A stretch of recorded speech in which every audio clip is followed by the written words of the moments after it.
మాట మీతో మనవి చేస్తూ, ఏళ్ల తరబడి ఎదురు చూసినటువంటి ఒకానొక విశేషానికి ఫలితంగా సమాజ చలనాలకు దర్పణల్లా ఒక సత్య దీక్షతోటి, సత్యానుశీలనతోటి ఒక దివ్య స్వప్నం అలా టీవీలో కనపడితే చాలు, ఒక్కసారి మనం ఎన్నుకున్నటువంటి నేతలు అలా కనపడితే చాలు, జనమంతా తమ యొక్క చేతుల్లో ఉన్నటువంటి ఆ వివిధ పతాకాలతోటి అద్భుతమైనటువంటి రీతిలో అనుభూతి చెందుతూ స్వాగతం చెప్తూ ఉన్నారు. ఇక్కడ ఉన్నది మైత్రీ బంధం. 3 పార్టీలు కాదు,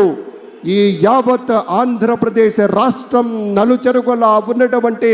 పెద్దల యొక్క మైత్రీ బంధానికి ప్రతీకలా అటు భారతీయ జనతా పార్టీ, జనసేన, ప్రధానమైనటువంటి తెలుగుదేశం పార్టీ ఇవన్నీ కూడా ఉత్తమోత్తమమైనటువంటి లక్షణాలతోటి ఎంచుకున్నటువంటి